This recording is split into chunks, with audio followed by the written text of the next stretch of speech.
সেনাপ্রধানকে নিয়ে ভুয়া খবরের ছড়াছড়ি।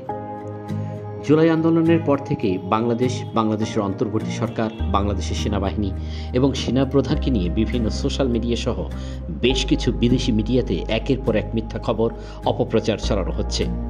যে খবরগুলো সম্পূর্ণরূপে ভিত্তিহীন, কল্পনাপ্রসূত, উদ্দেশ্যপ্রণোদিত এবং নিছকই অপপ্রচার ছাড়া আর কিছুই নয়। এবারের পর্বে বাংলাদেশের সেনাপ্রধান ওয়াকারুজ্জামানকে নিয়ে বেশ কিছু মিথ্যা খবর বা অপপ্রচারের বিষয়গুলো তুলে ধরা হচ্ছে। সাম্প্রতিক সময়ে সেনাবাহিনী ও সেনাপ্রধান জেনারেল ওয়াকারুজ্জামানকে নিয়ে সামাজিক যোগাযোগ মাধ্যম ও কিছু বিদেশি গণমাধ্যমে নানা ভুয়া তথ্য ছড়ানো হয়েছে। সেনাবাহিনীর পক্ষ থেকে জানানো হয়েছে এসব খবর সত্য নয় এবং উদ্দেশ্যমূলকভাবে গুজব ছড়ানো হচ্ছে। সম্প্রতি বাংলাদেশের সেনাবাহিনীর অফিসিয়াল ফেসবুক পেজে এমন 24টি ভুয়া তথ্যের তালিকা প্রকাশ করা হয়েছে। প্রতিটি গুজবের স্ক্রিনশট সহ ফেক কার্ড হিসেবে আলাদা করে তুলে ধরা হয়েছে। এসব পোস্টের মাধ্যমে সেনাবাহিনী জনসাধারণকে গুজব থেকে সতর্ক থাকার আহ্বান জানিয়েছে।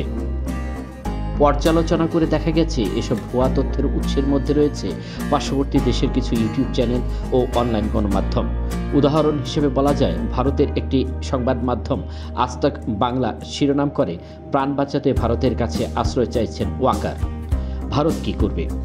একই সঙ্গে একটি ভিডিও শিরোনাম করা হয়েছে, ঢাকায় এবার সামরিক শাসন, কোন পথে ওয়াকারুজ্জামান।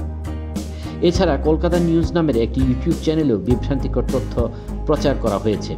শুধু তাই নয়, দেশ বিদেশের একাধিক ইউটিউবারও নিজেদের চ্যানেলে সেনাবাহিনী ও সেনাপ্রধানকে নিয়ে নানা মনগড়া তথ্য ছড়িয়েছেন।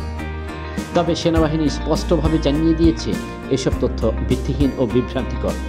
ফেসবুক পেজে ভুয়া তথ্যের তালিকা প্রকাশ করলেও সেনাবাহিনী বিষয়টি বিস্তারিত ব্যাখ্যায় না গেলেও সাধারণ মানুষকে এসব গুজব থেকে দূরে থাকতে এবং যাচাই না করে কোনো তথ্য বিশ্বাস না করার অনুরোধ জানানো হয়েছে।